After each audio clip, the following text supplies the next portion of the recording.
I thought we'd start today with Psalm 37. Um, and supposedly the author is David. And this psalm vividly contrasts the wicked person with the righteous. We're not going to read the whole psalm, but we are going to read through verse 6. Do not fret because of evildoers. Be not envious toward wrongdoers, for they will wither quickly like the grass and fade like the green herb. Trust in the Lord and do good. Dwell in the land and cultivate faithfulness. Delight yourself in the Lord, and he will give you the desires of your heart. Commit your way to the Lord. Trust also in him, and he will do it. He will bring forth your righteousness as the light and your judgment as the noonday. And I think that that's good advice for all of us. I know how easy it is to get caught up in why certain people have this and that.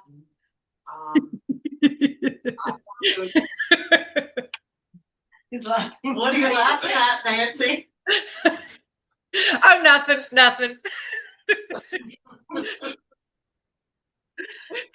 This and that, and it's easy for us to get caught up in that and set material things above God. And here's a psalm that says what's most important is to trust in the Lord and keep your eyes focused there. Okay, Sarah. Yes, I'm ready. Okay, I would like for you to read through verse chapter 20. Second Samuel through verse 14. So 1 through 14. Yes, 1 through 14, chapter 20. Yep, got it. And there chanced to be there a worthless fellow named Sheba, son of Bichri, a Benjaminite. And he blew the ram's horn and said, We have no share in David, no portion have we in Jesse's son. Every man to his tent, O Israel. And all the men of Israel turned away from David to follow Sheba, son of Bichri. But the men of Judah clung to their king from the Jordan to Jerusalem. And David came to his house in Jerusalem. And the king took his 10 concubine women, whom he had left to watch over the house, and he placed them in a house under watch. But he did not come to bed with them, and they were shut up till their dying day in living widowhood. And the king said to Amasa, Muster me the king of the men of Judah in 3 days, and you take your stand here. And Amasa went to muster Judah, and he missed the appointed time that was set for him. And David said to Abishai, Now Sheba, son of Bichri, will do us more harm than Absalom. You take your master's servants and pursue him, lest he find him fortified towns and elude our gaze. And Joab's men sallied forth after him, and the Cherethites and the Pelethites and all the warriors. And they sallied forth from Jerusalem to pursue Sheba, son of Bichri. And they were just by the great stone which is in Gibeon when Amasa came before them, and Joab was girt in his battle garb. And he had on a belt for a sword strapped to his waist in its sheath. And as he came forward, it slipped out. And Joab said to Amasa, Is it well with you, my brother? And Joab's right hand grasped Amasa's beard so as to kiss him. And Amasa did not watch out for the sword which was in Joab's hand, and he struck him with it in the belly and spilled his innards to the ground. No second blow did he need, and he died. And Joab with Abishai and his brother pursued Sheba, son of Bichri. And a man stood over him, one of Joab's lads, and said, Whoever favors Joab, and whoever is for David after Joab. And Amasa was wallowing in blood. I have to turn the page here. In the midst of the road, and the man saw that all the troops had come to a halt. And he moved Amasa aside from the road to the field, and flung a cloak over him when he saw that all who came upon him had come to a halt. When he had been removed from the road, every man passed on after Joab to pursue Sheba, son of Bichri. And he passed through all the tribes of Israel to Abel of Beth Maachah, and all the Bichrites assembled, and they too came in after him. Okay. Woo. That was graphic. Okay, it starts out with, now there was a troublemaker named Sheba. I was a little surprised to find out Sheba was a maid. Man, Yeah, I think thought there's- Sheba was a girl's name. I think there's another Sheba that is the girl because one of my best friends that was her nickname when she was a waitress at the work Robin Inn. The guy who was the cook in the back would say, call out Sheba.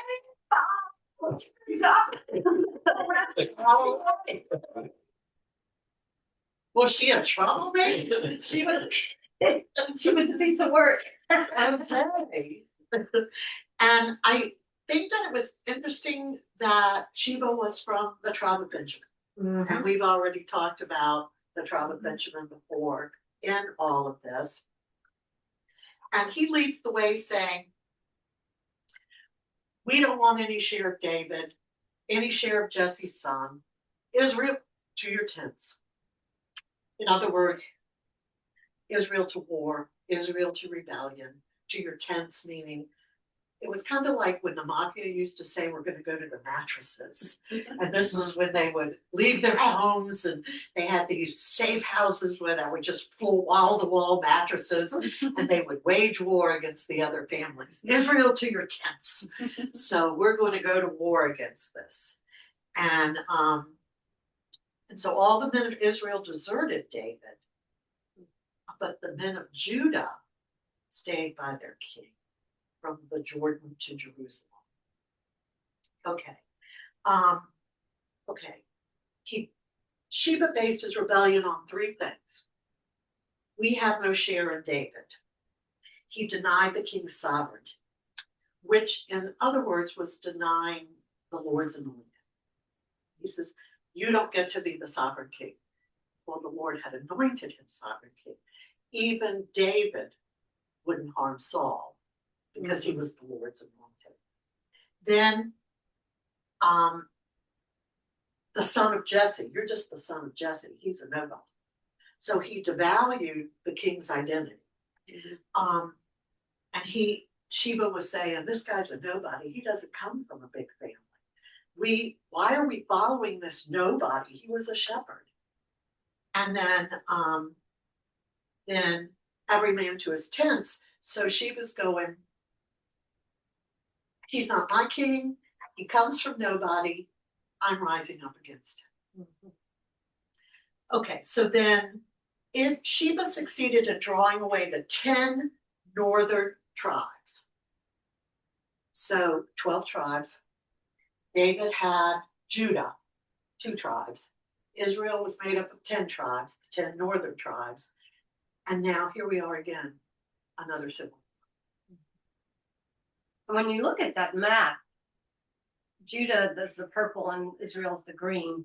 They're not as lopsided as it might sound, 10 versus 2. Right, because the 2 had a lot of Had land. more land and more land. Yeah. I don't know But how they still, were in terms of population. Yeah, that was my question, was Yeah. the population What was the difference or population? I don't do know, does anything like anybody that? have their, I can Yeah. ask maybe Siri. they could, you can ask Yeah. Siri. Because Yeah. it certainly looks like this part of Judah is It always, wilderness. it Yeah. always, So- it always sounds like that Judah has a lot fewer People. soldiers than Israel does. Yeah. So it seems to have much fewer cities, so. Yeah. When we look back at 2 Samuel 19, we remember verses 40 to 43. The leaders from these same 10 tribes argued with the 2 tribes of Judah. They argued who honored David more. Who we honor him this much. No, we honor him this much. We've done this. No, we've done this, Yeah. And it had nothing to do really with honoring him, but in vaulting themselves up.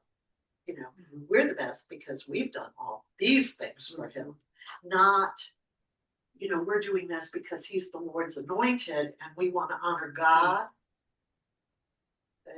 That didn't even figure into the picture. Okay. It says historically, the northern kingdom of Israel was significantly more populous and wealthier than the southern kingdom of Judah. By the mid-8th century BC, Israel's population estimated 350,000, while Judah was 110,000. See what So it's happens three when times when you bigger. don't have redistricting? Yeah. Yeah, that's right. That's right. And it was interesting. So David goes back to his palace in Jerusalem, and he took the 10 concubines that had been left that Absalom had raped and slept with, and he set them aside as unfortunate victims of Absalom's sin. He could not divorce them. He could not punish them as they were not in the transgression, nor could he any longer take conjugal visits with them because they'd been defiled. So he put them in confinement, and they were forced into a widowhood that was while the husband was still alive. It was as if they were widows, but And their life got better from that point on. Yes. And it says they were.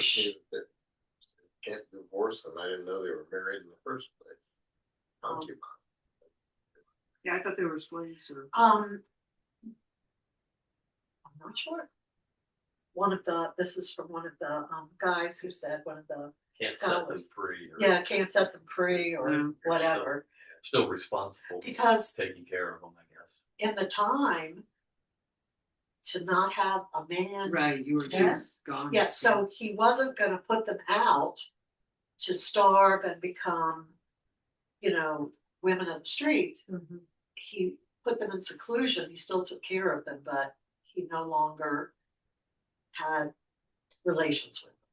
Sounds like this Christian right group in Texas. Take care of them. Yeah. Man, just man's ahead of the man. What an existence. Yeah. And sounds a little bit too like, Jeff, what we've been reading about the Old West.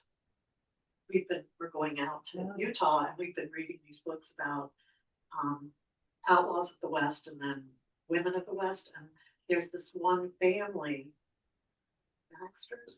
the Bassett family. And there was a woman who owned a ranch, and how strange that was at the time. You know, women did not Her own ranch. husband founded the school and the library and did all, so they just complete role reversal. Mhm, mhm. Very, very interesting. But Butch, when they were laying low, would go hang out in the library with the pretty. Which Cassidy? Yeah. Yeah, they were very well educated. That was one of the things that Very we strange thing to discovered. pick up. Yeah, but We it was- digress. we've been talking about, you know, the role of women and how, you know, and I don't think we've come very far from where women are still considered, you know, not as important, second-class citizens. Well, let's look at some of the benefits of their situation. They weren't going to die in childbirth. They weren't really going to be widowed, and they had somebody to permanently provide for them. Oh, yes. And they, Yeah, Yeah. Yeah, between David and Absalom, I'd be like, yo, go. yeah, and they had the fellowship of, you know, 9 other women to sit around and chat with. Every night was ladies' night. That's right. That's right. Okay, then the king says to Amasa, and Amasa was Absalom's former general. Yeah, he was the enemy. And David made him the commander of his army, kind of as a conciliatory gesture. Isn't that what you were saying last week? That I'm going to put him in charge of my army so that he'll be on my side. And Friends Oh, it's your enemies closer. Mhm. I says, assemble the men of Judah for me within 3 days. And David knew time was of the essence. Last week we talked about how we wanted to give time for David to get prepared. You know, so Abishai, you know, kept delaying tactics. So David had time to cross over the Jordan and he had time to get supplies and stuff. But now David knew, still a military leader, time's of the essence. I need to get my army assembled. And when Absalom had the chance to quickly trust David, he did not take advantage of this opportunity. David didn't want to make the same mistake with Sheba. But Sheba delayed longer than the set time. Or Sorry, Amasa. Amasa delayed longer than the set time. He wasn't up to the job. So he called his old general in. Yeah. So he called in Joab, the former commander of David's army, and David said to Abishai, he was the commander over your Lord's servants. So David's personal guard. Abishai was the commander of David's personal servants. This is kind of like his secret service. If you look at it like the president, like these are the people that their only job is to guard me. And so Joab's men and all the mighty men went out. Joab was the field commander of these troops, but Abishai was in command over them. So Abishai is the big commander, but Joab's the one out there leading them into battle. He's going to command them, get them organized, send them out. And then it says they were at the great rock in Gibeon, and Amasai came to meet them. So this great rock of Gibeon, I wanted to know a little bit more about it. It was a prominent landmark in the ancient biblical city of Gibeon, located near the modern day El Jib, north of Jerusalem. Do you see it? It served as a strategic military meeting point. Gibeon, which is just north of Jerusalem.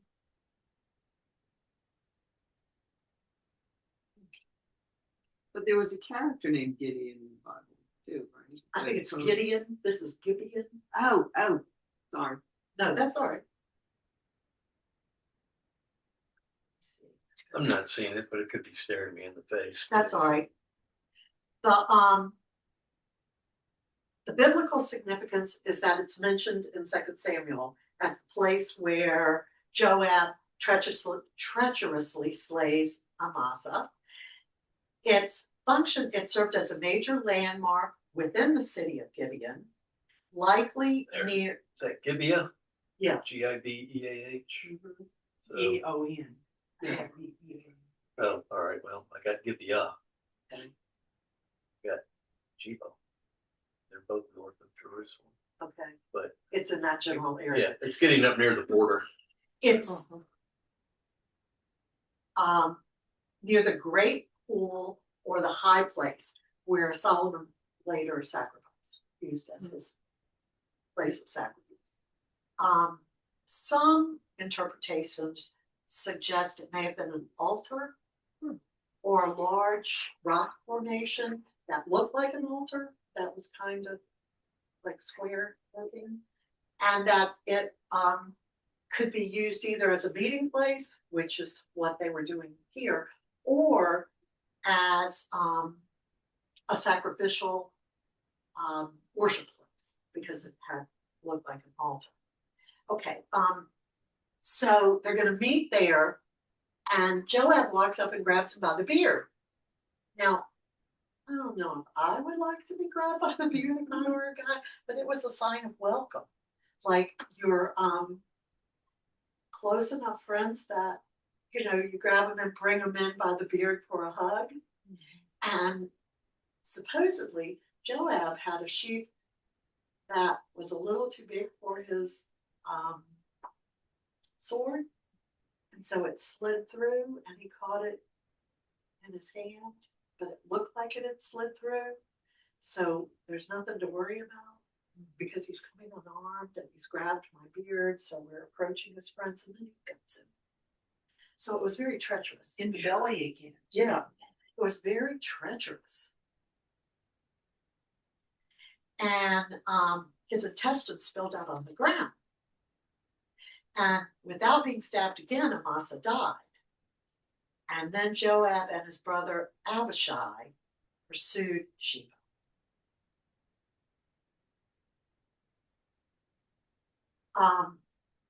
Joab rationalizes it by saying he didn't think Amasa was truly loyal to David. So he was just getting rid of his rivals, David's enemies.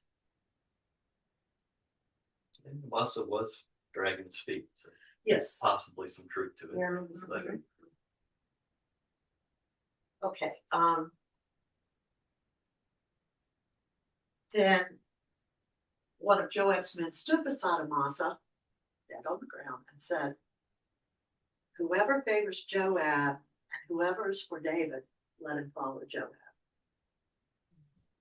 Here's what happens to people that don't follow David. So if you're for David, follow Joab. If you're not, line up here because we're just going to be slaughtering you as you come by.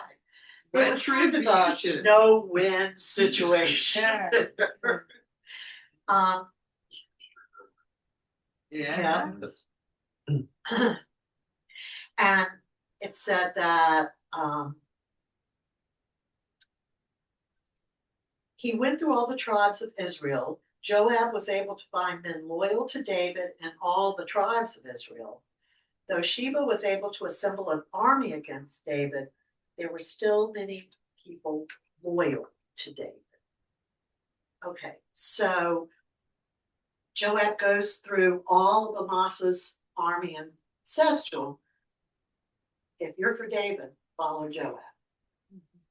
And here's Amasa, if you're not. And then they just drag him off and leave him in the field. They don't even give him like burial rites or anything. And so they're kind of letting them know this is the contempt we hold people in who are not willing to follow David. They might even thrown in something about the Lord's anointed. You know, like you've really not just gone against David, you're going against God. Okay, can someone read from verse 15 to verse 22? I can do that. Thanks. Joab's forces came and besieged him in Abel of Beth-Maacah, when they threw up a siege ramp against the city, and it stood against the rampart. Joab's forces were battering the wall to break it down. Then a wise woman called down from the city, "Listen, listen, tell Joab, come in here, I want to speak to you." He came near her, and the woman said, "Are you Joab?" And he answered, "I am." Then she said to him, "Listen to the words of your servant." He answered, "I am listening." Then she said, "They used to say in the old days, let them inquire at Abel, and so they would settle a matter. I am one of those who are peaceable and faithful in Israel. You seek to destroy a city that is a mother in Israel. Why will you swallow up the heritage of the Lord?" Joab answered, "Far be it from me, far be it that I should swallow up or destroy. That is not the case. But a man of the hill country of Ephraim, called Sheba, son of Bichri, has lifted up his hand against King David. Give him up alone, and I will withdraw from the city." The woman said to Joab, "His head will be thrown over the wall to you." Then the woman went to all the people with her wise plan, and they cut off the head of Sheba, son of Bichri, and threw it out to Joab. So he blew the trumpet, and they dispersed from the city, and all went to their homes, while Joab returned to Jerusalem to the king.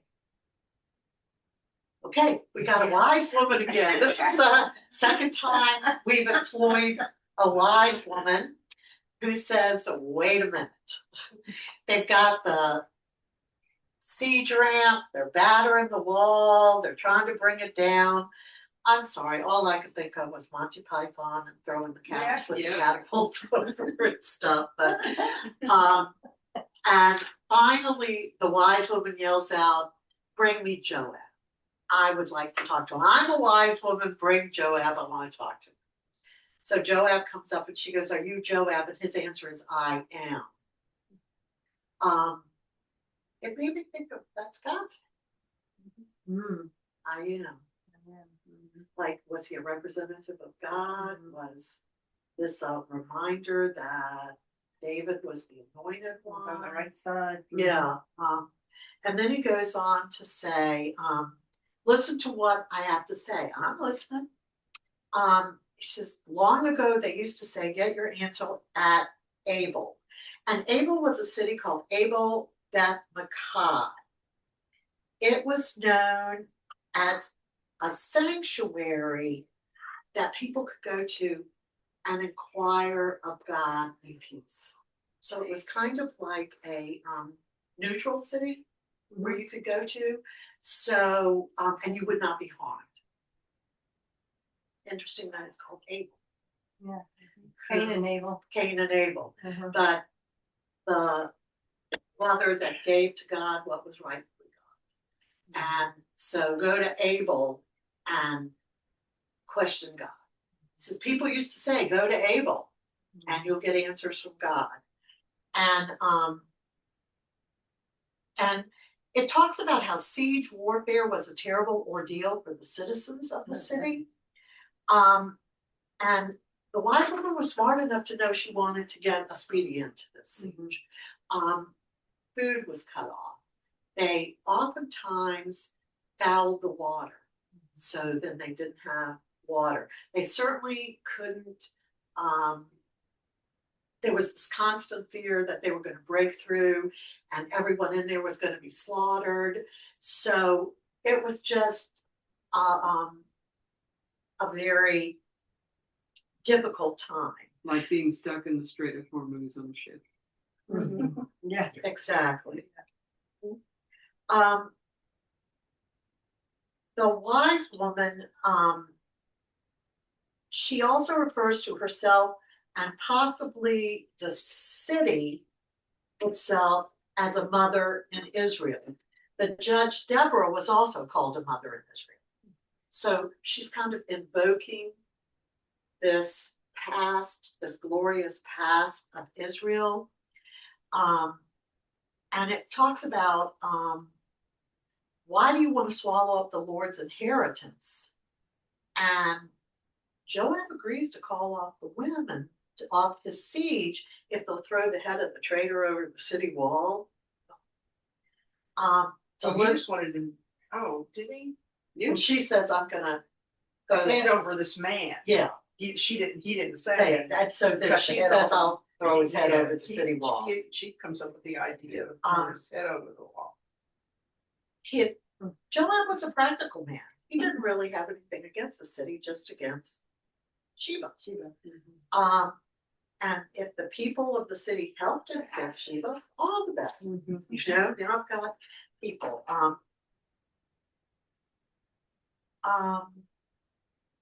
So that's exactly what happened, and thus ended the rebellion of Sheba.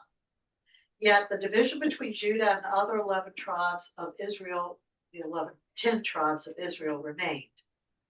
After the death of Solomon, David's son, there was a civil war that permanently divided the two kingdoms, the 12 tribes.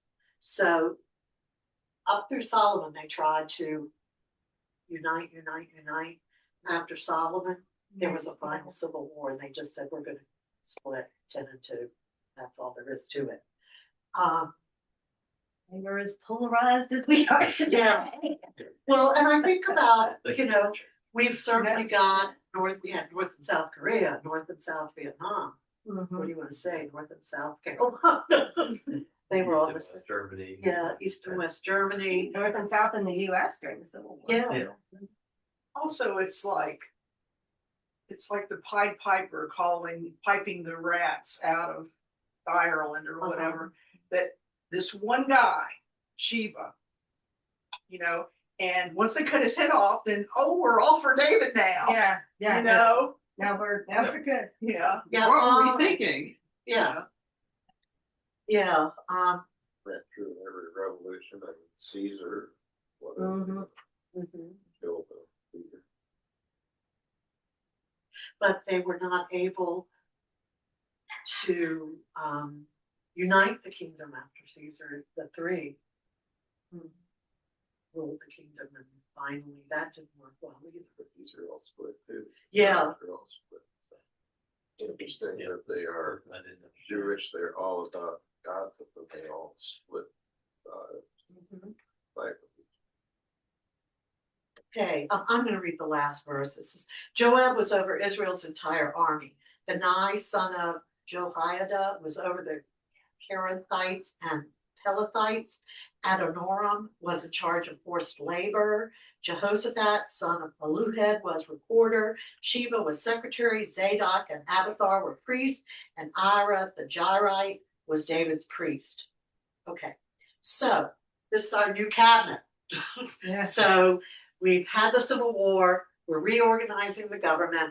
Joab was over all the army of Israel, though he gained the position through murder. David allowed Joab to take control of the armies of Israel. Benai, Adoram, Jehoshaphat, Sheba, Zadok, and Abiathar became, and Ira, all became part of his cabinet. And it talks about how David was wise enough to know he couldn't rule the kingdom alone, that he needed advisors. And some scholars think that the chief minister was actually like a chaplain to David.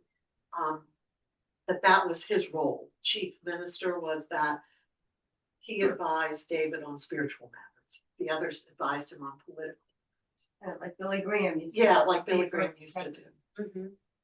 By the way, I just wanted to tell you real quickly, the Queen of Sheba is the one, she was a woman who visited King Solomon.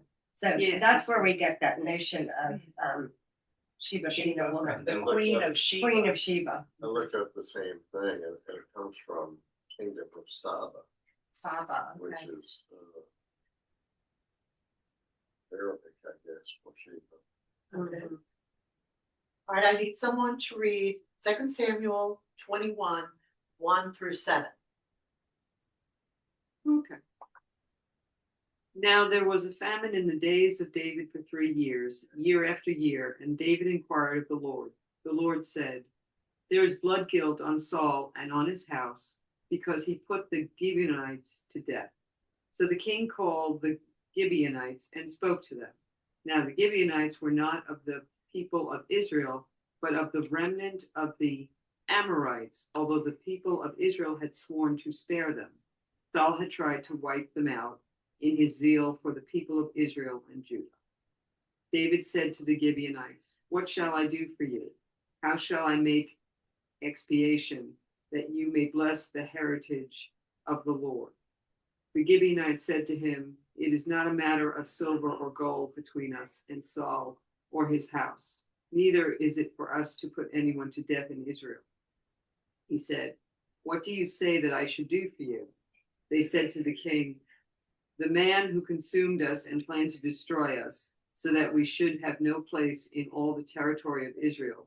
Let 7 of his sons be handed over to us, and we will impale them before the Lord at Gibeon on the mountain over the Lord. The king said, I will hand them over. How far do you want me? Verse 7. Okay, through 7. But the king spared Mephibosheth, the son of Saul's son Jonathan, because of the oath of the Lord was between them, between David and Jonathan, son of Saul. Okay. So there was a famine for 3 years, and David goes to the Lord and says, is it something we did?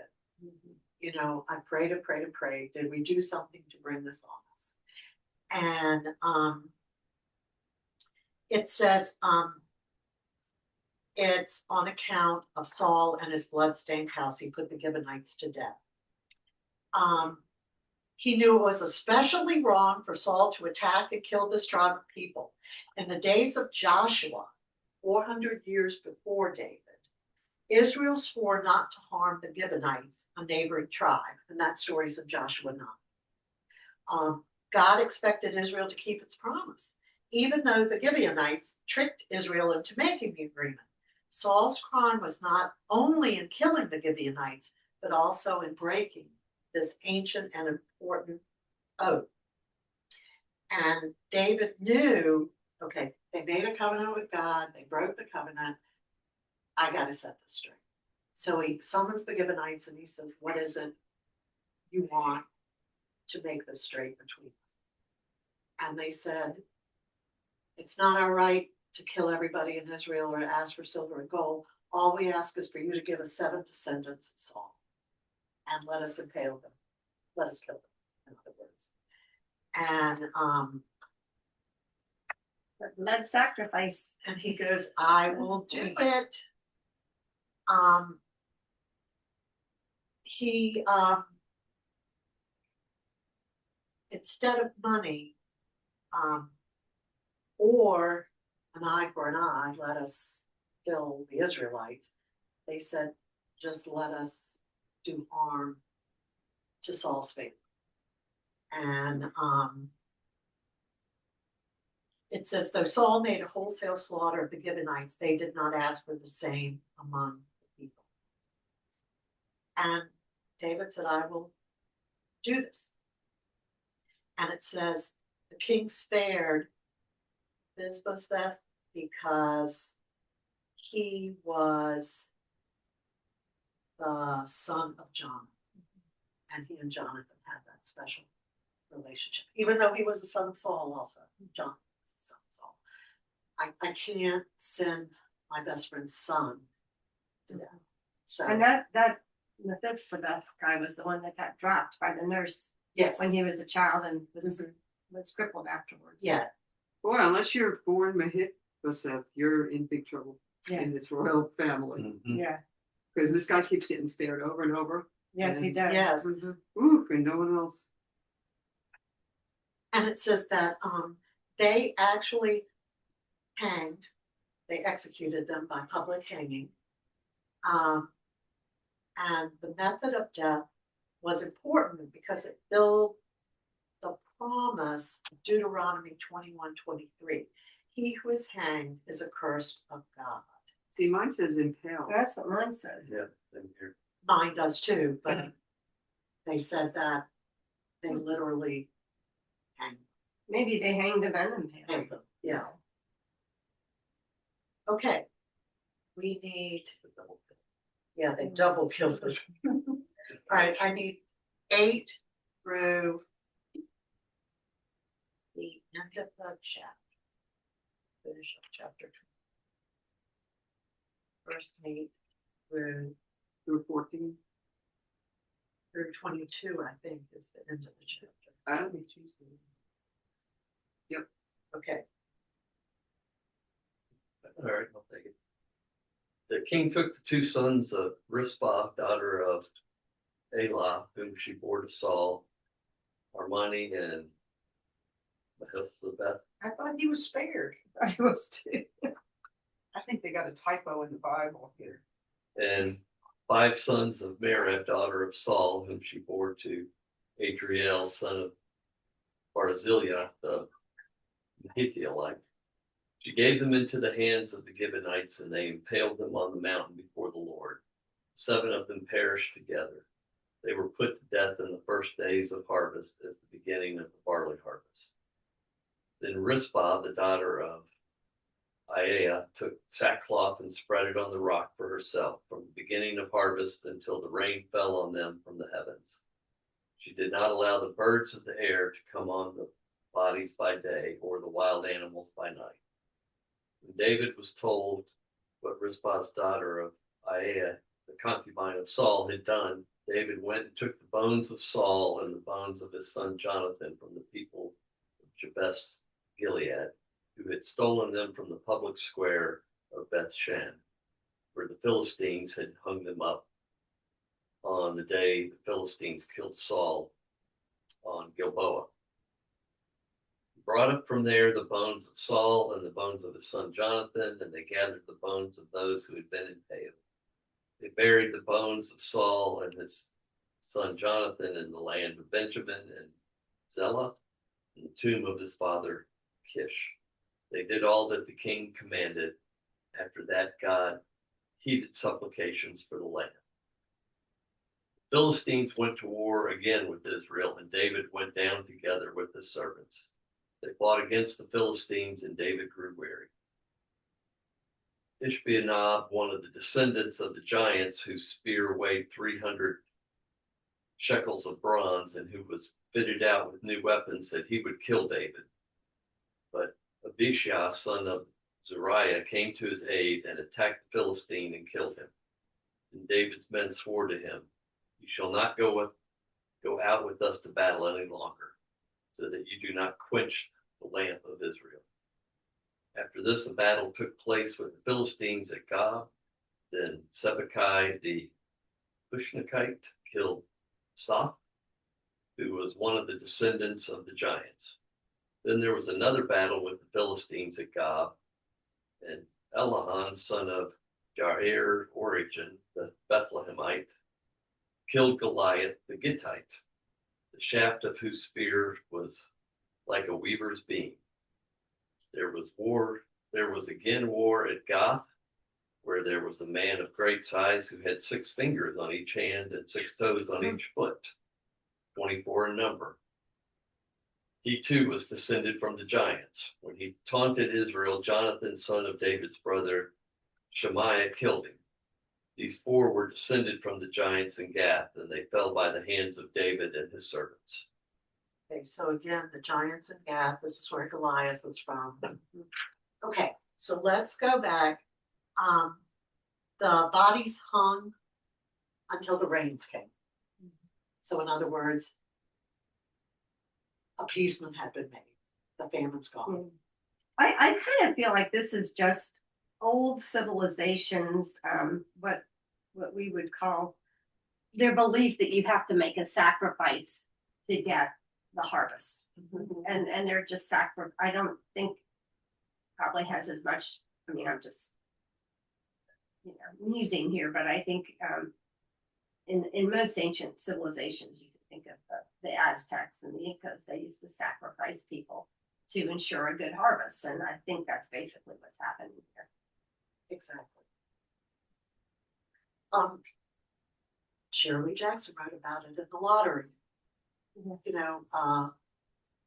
The lottery in June, corn becoming soon. Once the rains came, David went and got Saul and Jonathan's bones and buried all of them at the same time. Then after that, we've got to start the war against the Philistines again. And David went down to fight, but David's getting old now. And he got faint and weary while fighting. And one of the giants got ready to kill him. And another guy on the battlefield saved him. And the army said, "David, you can't come out and fight it, because we can't afford to extinguish the lamp of Israel." In other words, the Lord's anointed. We can't afford for you to die out here in the battle. And then it just goes on talking about the different battles. And David's gone now. But the point of this was to show that with or without David, Israel had grown strong enough to defeat giants. Now they were strong enough. These men accomplished heroic deeds when David was finished with fighting giants. God continued to raise up leaders, even when the previous generation passed from the scene. I thought it was interesting that this guy had 6 fingers and 6 toes on each foot. He was killed by Jonathan, David's nephew. And the only thing I could find about why they mentioned that is that perhaps this physiological anomaly highlights the intimidating nature of the warriors faced by Israel, yet they were still defeated. They were a physically intimidating group of people. Yes, but they continued to fight against them, and in the end to defeat them. Yes. And the idea that David had left his army strong enough to even defeat giants when he no longer led them in the defeat. Harkening back to David with the 5 smooth stones, killing Goliath. I think that 6 toes and 6 fingers probably just made up to say that, you know, something of strength, these are bigger people. I don't know that the something cats. like that. I mean, the guy couldn't get shoes and couldn't get gloves. And you've got those cats down in the Yeah, US. the US, Anyways, those cats you got that. all had 6 fingers, 6 toes on every foot. So we're leaving with David no longer leading the military, growing weak, but Israel growing strong under him. And David's preparing the nation to pass it on to the next one who will be in charge. And the next chapter is going to be his song of praise. Yes. All right. Alrighty then, thank you. Yes, And we're still trying to finish this before the summer break, right? that's right. We will. We should finish it. It's set, it really I got is in King. Curious Yeah. about Sheba, as you look Yeah. up, the Queen of Sheba flourished in 10th century BCE, was according to Jewish and Islamic traditions, the ruler of the kingdom of Saba or Sheba in southwestern Arabia. In the biblical account, the reign of King Solomon, she visited his court at the head of a camel caravan bearing gold, jewels, and spices. The story provides evidence for the existence of important commercial relations between ancient Israel and southern Arabia. According to the Bible, the purpose of her visit was to test Solomon's wisdom by asking him to solve a number of riddles. And it goes on here, but that's interesting. And I looked up Saba, the kingdom of pre-Islamic southwestern Arabia, frequently mentioned in the Bible, notably in the story of King Solomon and the Queen of Sheba, and variously cited by ancient Assyrian, Greek, and Roman writers from about the 8th century. That's kind of interesting.